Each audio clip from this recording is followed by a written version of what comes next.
Earlier today, we heard my conversation with Dr. Evell Ewing about guaranteed income, how it works, the different programs going on around Chicago, and why direct cash payments can be an effective form of assistance. If you missed it, you should go back and listen. Eve is the host of Guaranteed, a podcast that spoke to participants in several of these programs. And now we're going to hear an episode about John, a minister, veteran, and former freedom rider who participated in the city of Chicago's Guaranteed Income pilot.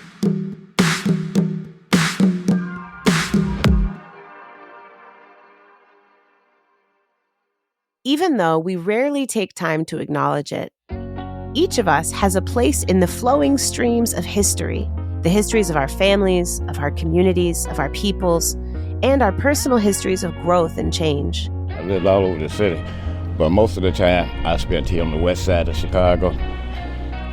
And looking at a photo with somebody allows you to encounter an artifact of that history, a thing you can hold in your hand, a talisman, a time travel device to say, this was me. Here I was. I swear to you, I didn't dream it all up. That's a picture of me on my wedding day 9 years ago. Wow. I didn't have gray hair then. I don't forget my first love, which is the ministry. I tell everybody, never put a preacher in front of a microphone. Amen, amen, amen. I'm Eve Ewing, and this is Guaranteed, the podcast where we talk about what happens when regular people around my hometown of Chicago receive direct cash assistance, guaranteed income. It's a show about the choices people make, the dreams they pursue, and the impossible things that become a little more possible when folks get a little bit of money, guaranteed.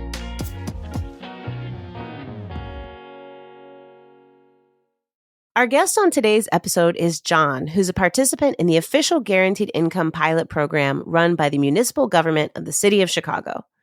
On this show, we talk about a lot of guaranteed income programs, but this one involves about 5,000 families, making it the biggest. I talked with John about his place in history, beginning with his time coming of age during the civil rights movement. John is a fighter, someone who believes he was put on this earth to be a warrior for justice, by hook or by crook. Let's hear from John.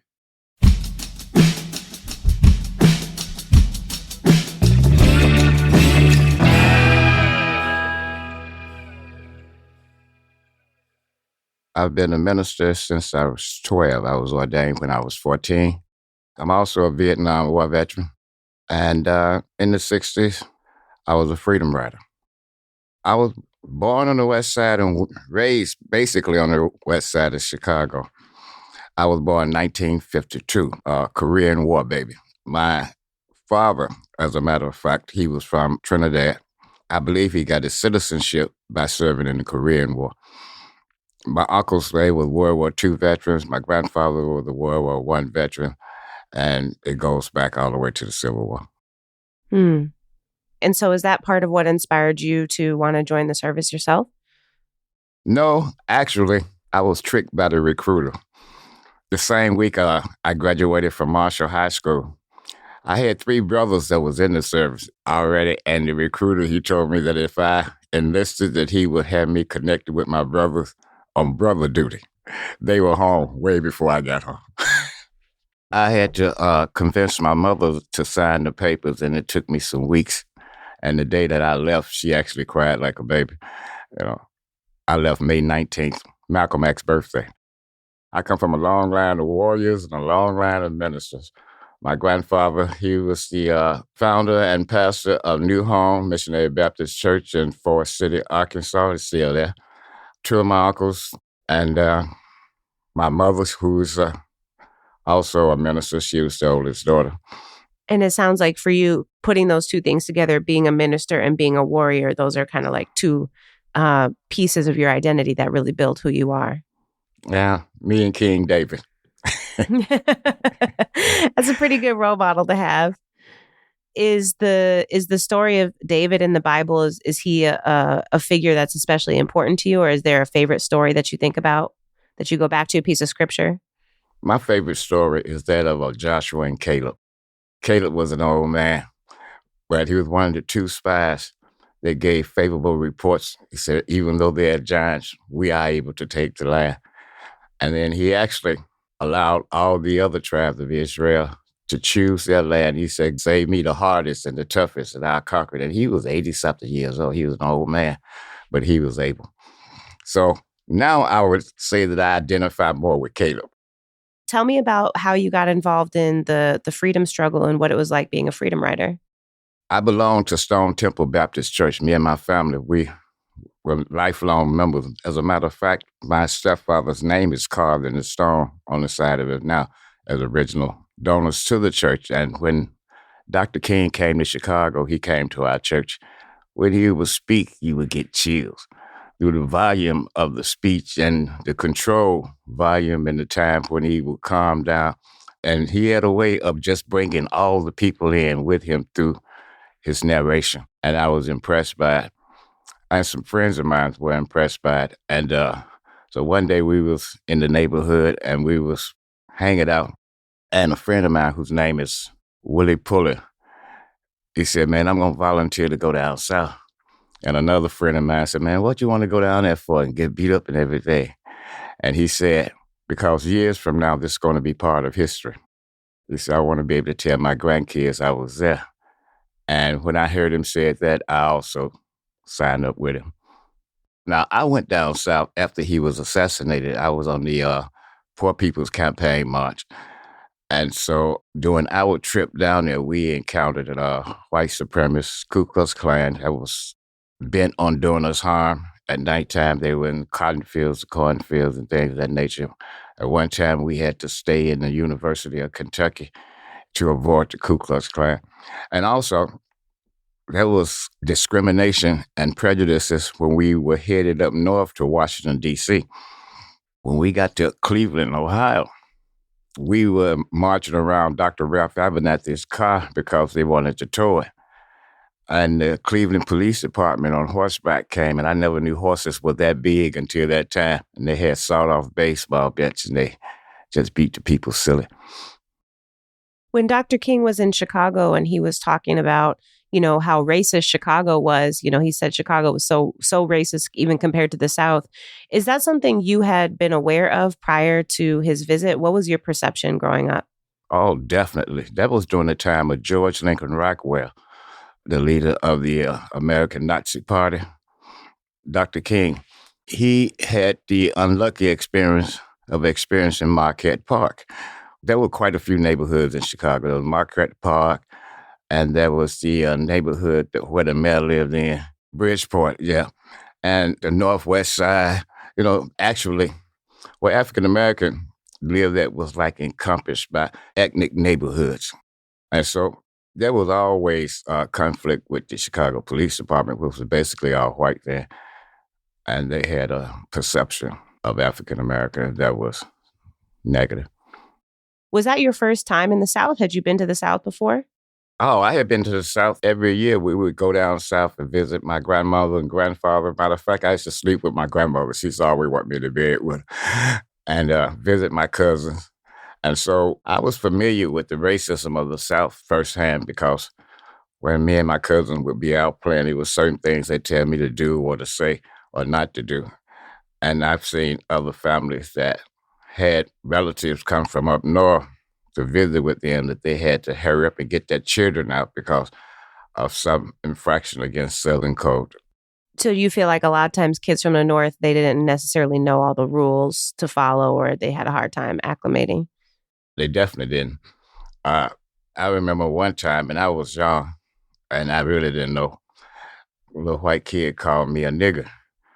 So I attacked him, and was all the way up on his porch while his parents were, pulling him in the door. And, my grandmother and grandfather, they act like I had did something personal to them. They was crying, and they was bending over, and they telling my mother, you got to get that boy back out of here. You got to get him back up to Chicago. They were scared. They were scared for your life. When you were on the bus, were you ever afraid? Actually, no. I had went through those experiences. Not only down south when I visited my grandparents, I had them in Chicago. And basically, I came from a migrant farm family. We moved from state to state when I was real young, and I picked cotton, chopped sugar cane, I performed jobs that I never got any credit for with Social Security because they didn't take out Social Security. And so we traveled the country. And I experienced racism in many places. Like in New York State, my family went up there to work for Mott's Apple Company. And we, the kids, we worked in the cabbage patches, chopping cabbage. That was a northern state, right by the Canadian border. We was up in Kent, New York. And me and my baby sister, we were the only two black kids in the all-white school. And the bus would come and get us. So I had experienced all of that throughout my life. And so it wasn't a traumatic thing when I actually encountered the things. Like most people of that time, it had became commonplace.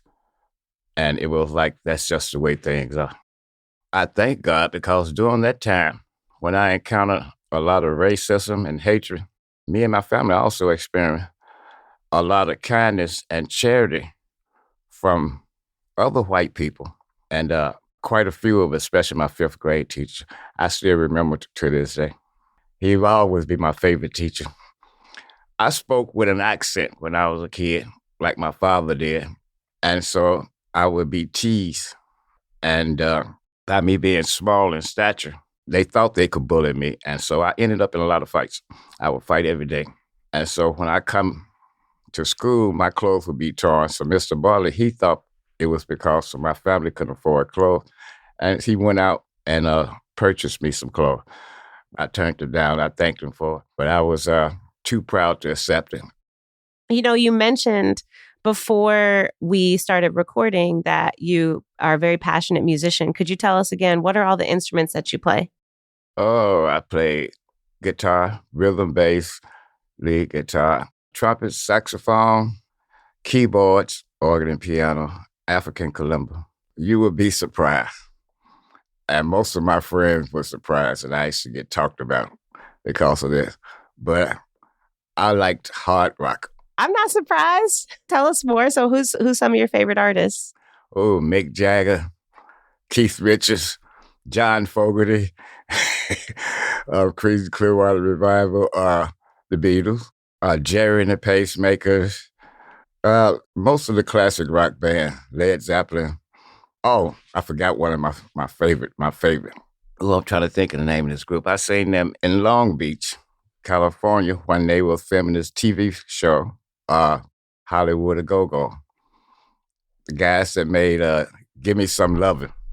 Oh, won't you give me some lovin'? Right, the Spencer Davis group. I'm glad you remembered so I didn't have to sing no more because that was going to be good for anybody. Yeah. And so it happened, I was right up on their instruments while the camera was around them and everything. And also, that same day, my brothers and I, we walked up on and spoke with Dick Van Dyke, Jerry Van Dyke, who was escorting their mother. And so I had good interaction with my company members, the members of my company. And they would always come and ask me to play a song or sing a song or something. And I would make up songs about our training, that was funny. Mm-hmm, mm-hmm. Yeah. Do you remember any of the songs that you used to make up for the company? Yeah. Okay, this is called the Bacillin Blues. Okay. We had to take a whole series of shots, and there was this one shot called the Bacillin that would normally have everybody not able to walk the next day. And so I wrote this song and said, I've got no money, I've got holes in my shoes. Some folks say I have nothing to lose, I've got something. I've got Bacillin Blues.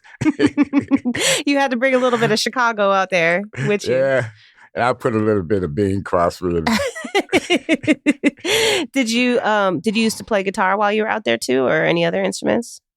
We had music rooms. I could get an instrument. So a lot of the guys would come to the music room, and that's when they gave me the nickname. They called me Johnny Mac because I was playing a lot of Fleetwood Mac songs. And the lead guitar player whose nickname is Johnny Mac. And so one day, there was a white guy, he was calling some friends of his over to my music room. He said, man, come here. I want you to listen to this. This is a black Johnny Mac. And so that name stuck with me. I had instruction when I was about to be discharged. And I knew I went down to the American Legion and signed up for the American Legion. I'm still a member of the American Legion.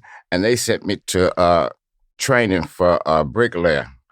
And then I got a job, a nice paying job from that. The problem was that I was making more money than I had responsibilities. But I worked in construction as a concrete mason for quite a number of years after that, before I decided to go back to school, go back to college and get a degree. All of my life, I had wanted to do two things. For the time I was very young, I wanted to be able to teach the law of God and argue the laws of men. So my mother would always say that I was going to be a lawyer. And so what brought you back to Chicago? So I was born here. When I was growing up, in the wintertime, I was raised up in the Lawndale area. You know, that's what Stone Temple Church is at.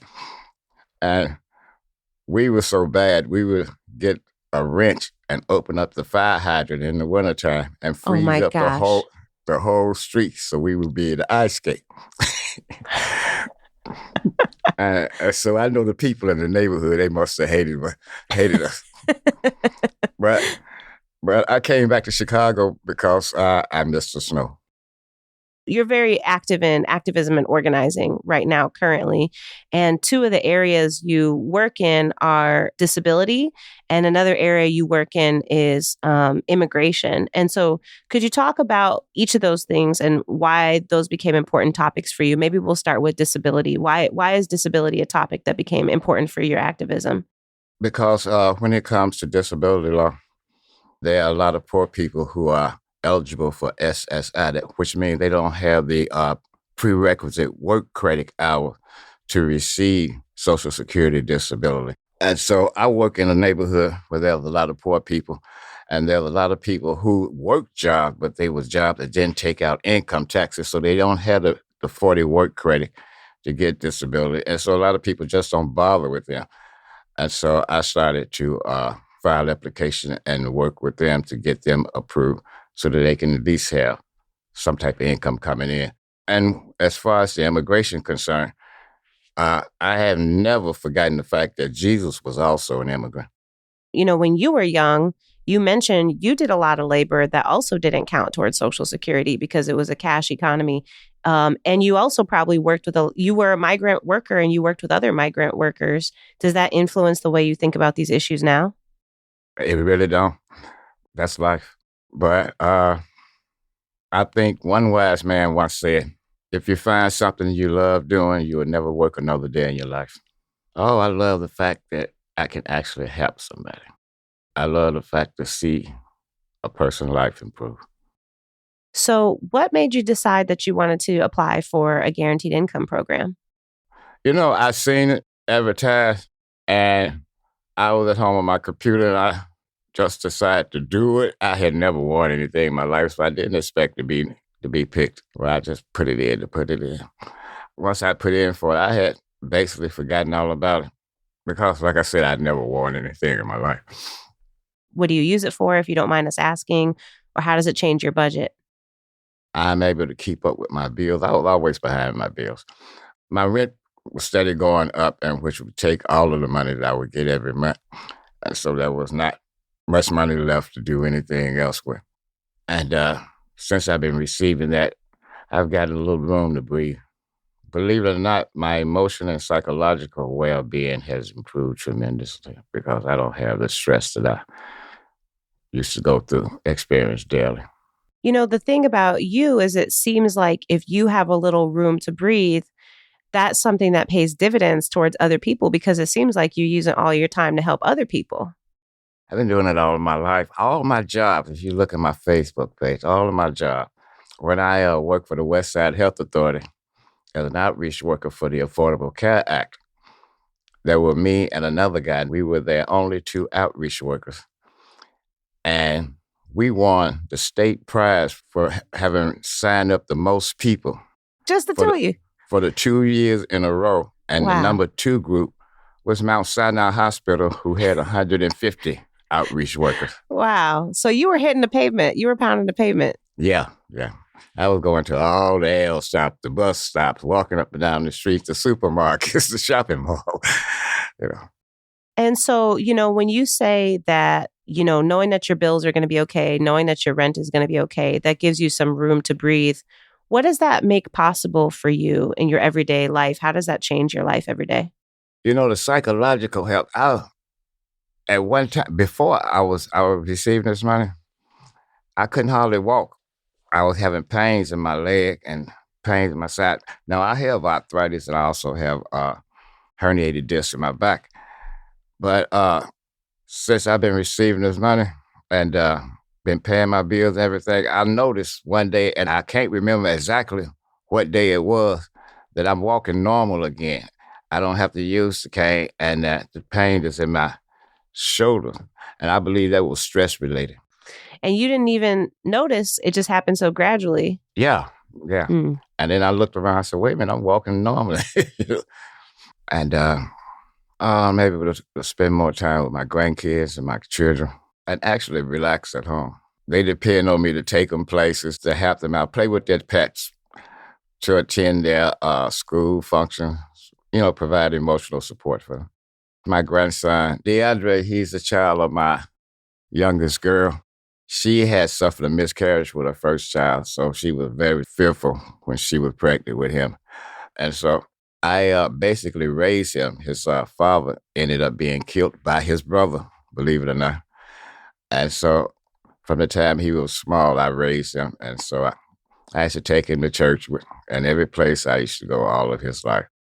At all his schools he went to, and he went to after-school program here in Chicago. One of the teachers there called his mother one day and said, "Ooh, did you know that your son, DeAndre, he sure know how to pray.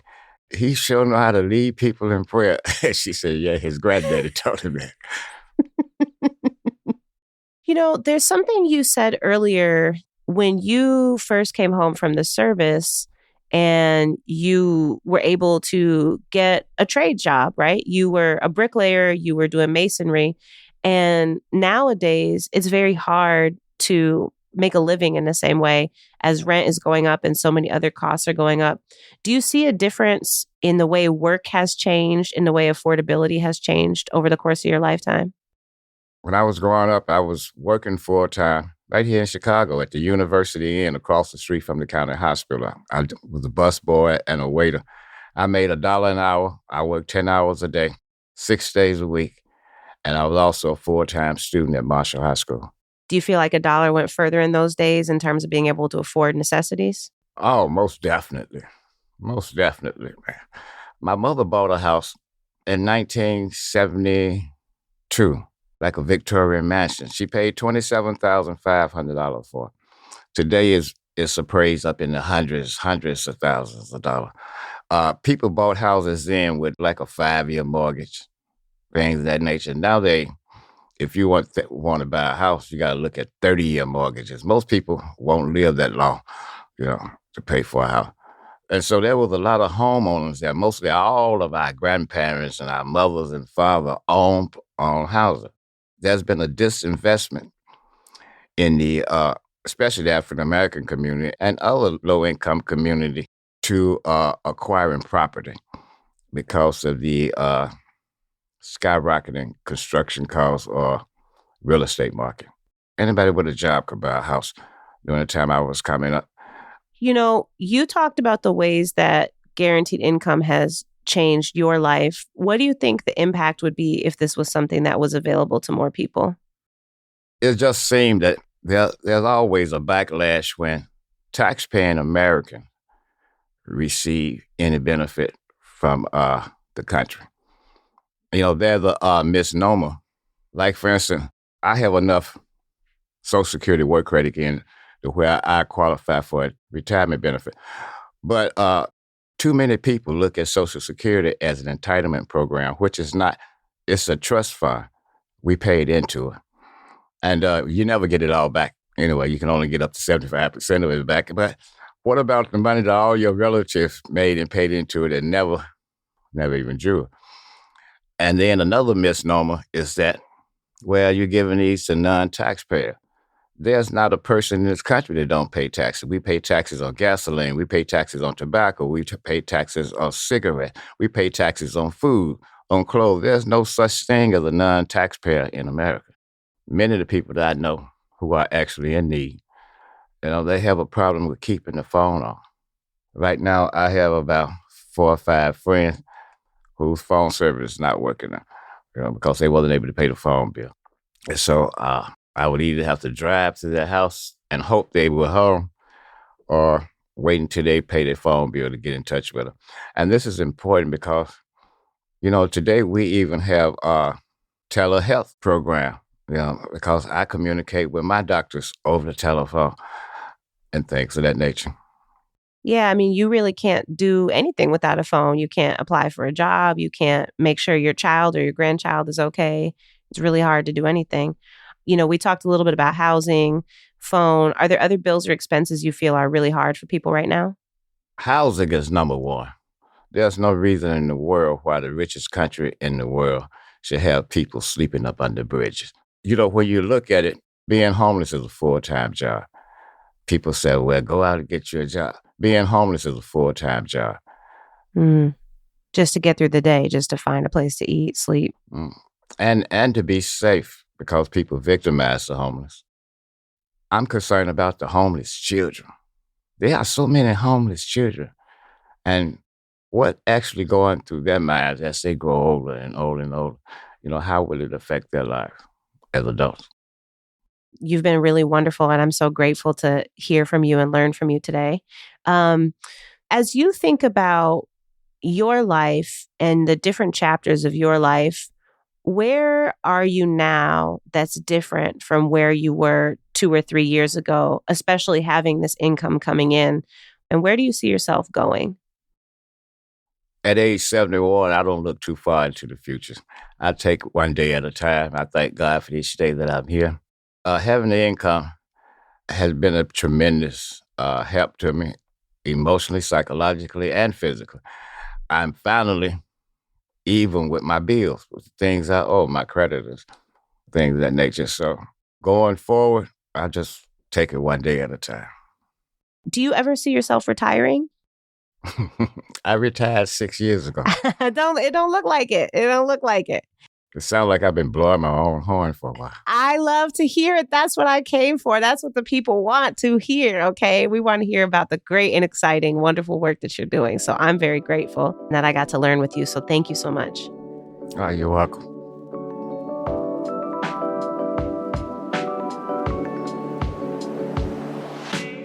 It was clear from our conversation how much John's community has shaped who he is.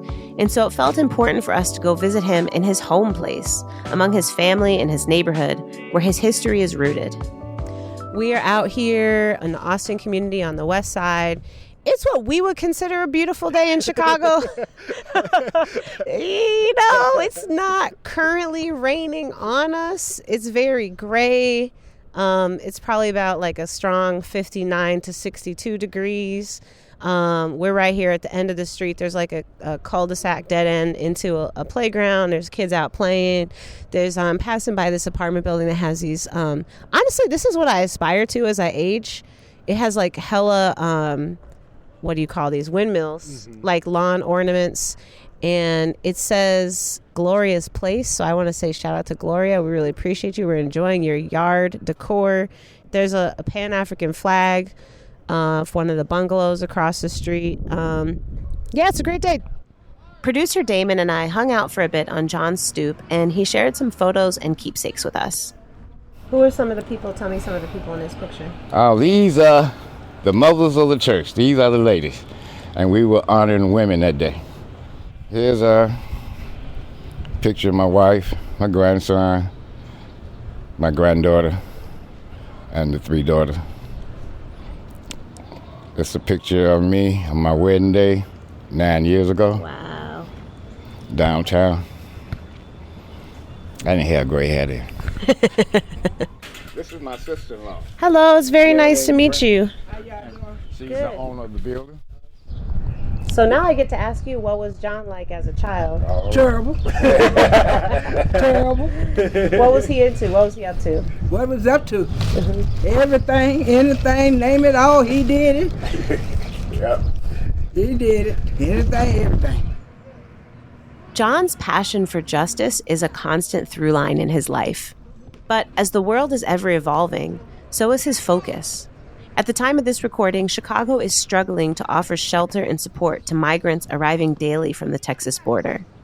For John, that is an urgency of this moment, but the way we should address it is not new. Right now, we have immigrant crisis here in the city. Yes. And not only in the city, we have it in the country. Mm-hmm. And so I've been working with the immigrant community. I've been helping people. I have a client coming here now that her son has a deportation hearing coming up. Mm-hmm. And so I'm going to get that hearing dismissed for,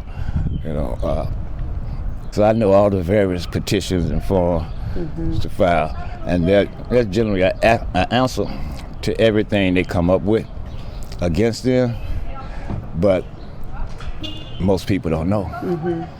I believe that the government has been somewhat disrespectful of the community, but the whole city should come together to aid them, because most of God's commandment deals with the stranger that is within our gates. Charge the 10% so people could have food, the widows, orphans, and the strangers that are within your gates, which means immigrants. Mm-hmm. Most of these so-called Christians forget that Jesus was an immigrant.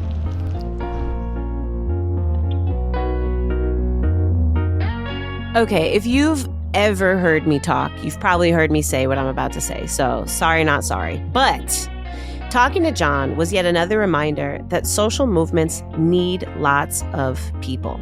And most of those people will never be famous. You might learn the name of the person who gave the speech, but not the everyday people who showed up to the meetings, who set up the microphone, who got the permits to march. John is one of those everyday people who's trying to figure out the things he can do to help the people where he is in the place where he is. And like other regular people, he's faced struggles in making ends meet.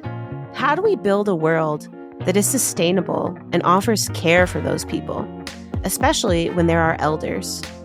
I don't see John resting anytime soon, but as I think of the ways he has shown up for others, that we collectively can show up for him. Guaranteed is created by Respair Production and Media and me, your host, Eve Ewing, with the support of the Economic Security Project and extra thanks to Jenna Severson for her assistance. Our producers are Damon Williams, Daniel Kisslinger, and Jeanette Harris-Courts, and our theme music is the song Woof by Sen Morimoto. Catch you next time. Shout out to Gloria. We really appreciate you. We're enjoying your yard decor. She got a little baby raccoon, a little baby cat, ceramic, butterflies. I'm really feeling it. It's just really nice.